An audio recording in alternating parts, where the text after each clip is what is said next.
Okay, we're dealing with everything to do with trade and commerce, and there is the Trademarks Act. Well, remember we talked about earlier the word trade really comes from trader and traitor, and therefore we know that when you're mixing your Christian name in there for money, not love, and then supporting something by your own consent to do that in that prostitution-like world, then we're running into definitely a trader's position against God.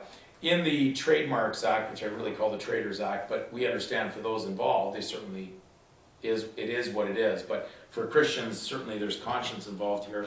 And we go into these acts to try to wake people up to understand it. If they're in a position to question their Christian position, whether they are on the true side or whether they're on the false side, there are things that will show up in many acts in legislation that have very, very clear definitions to give us a clarity to where the government stands on various things. And interestingly, under the Trademarks Act, Section 9, it says, "No person shall adopt in connection with a business, as a trademark or otherwise, any mark consisting of or solely or so nearly resembling as to be likely to be mistaken for," now we're going to go into what that is, "any armorial bearing, flag or other emblem." Now armorial bearing would be a surname. And it says any armorial bearing, flag or other emblem, or any abbreviation of the name of an international intergovernmental organization, if the armorial bearing, flag, emblem, or abbreviation is on a list communicated under Article 6 of the Convention or to the obligations under the Agreement of trade-related aspects of intellectual property rights set out in Annex IC to the World Trade Organization Agreement stemming from the article, and the registrar gives public notice of the communication. Well, the Registrar General sends out a notice, in the past at least, to all birth parents that they have registered a mark. It's ambiguous, but it's there, and it appears to contain a name with what appears to be the last name, comma, first name, middle name. Then it says, any matter that may be falsely suggest a connection with any living individual. So therefore, what they're dealing with in trade has nothing to do with the living. It has to do with the dead. Any armorial bearings granted, recorded, or approved for use by a recipient pursuant to the prerogative powers of Her Majesty, as exercised by the Governor General in respect of the granting of armorial bearings, if the Register has, at the request of the Governor General, given public notice of the grant, recording, or approval. Well, they're telling you right off the top that they are dealing with these matters. They control those names. Because you assume that you can enter into a insurance policy, well, insurance is not assurance. So you have no assurance you have the right to use those armorial bearings. You're assuming you do, and therefore you walk into a pool of gambling. Well, who would be gambling to have you enter into something like this? It could be people with ulterior motives.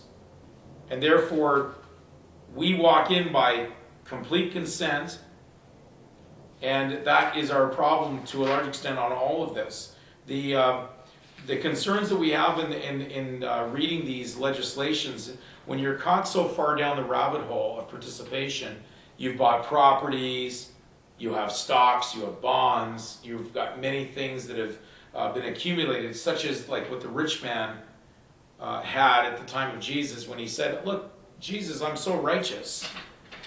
I have all these things.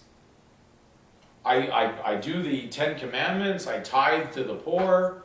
What further do I need to do? Well, you have to understand that things were changing, and especially after Jesus' death, that people were giving all they had to the gospel message.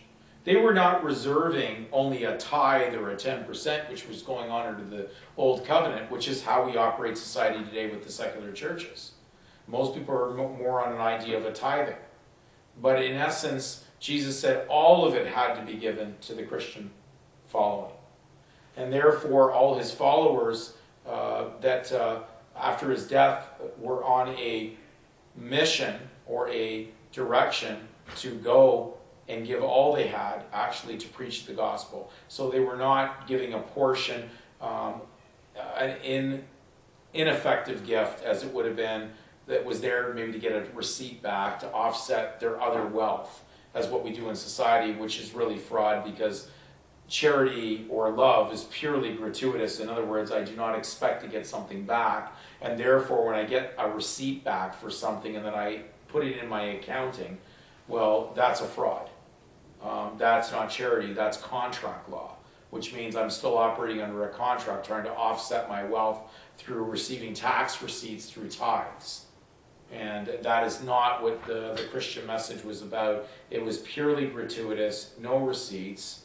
It was to go forward, and it was all we had. So therefore, if we woke up in the middle of commerce and we realized that we had to be a Christian, then that means all our estate would be dedicated to Jesus Christ, not a small portion of it. We don't want to walk into the realm of the Cain mentality, where Cain's sacrifice was not accepted. Probably to a large extent why his sacrifice was never accepted by God was because he was holding something back, and God knew that. Though Abel's sacrifice was completely there, therefore he gave the best in all he had. He did not just give a portion, he was giving the best of what he had. And God knew that, and therefore that sacrifice represented, even though it may not have been all the flock he had at the time of the sheep he was putting up on the altar, it was, God knew that his giving of the best he had represented he would continue to give the best he had at any given moment, ever asked by God, whereas Cain held back.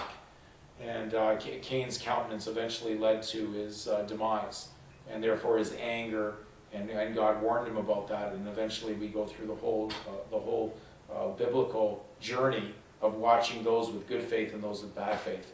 And we hope that you will understand that this is not a situation of choosing or picking a portion of what you're going to do for Christ. Are you there with him? Are you there to put all forward? And therefore it is all or nothing. And we're running into a very, very short lapse time frame where those that have put their faith in riches are going to see them moth-eaten. I ask you to read the book of James.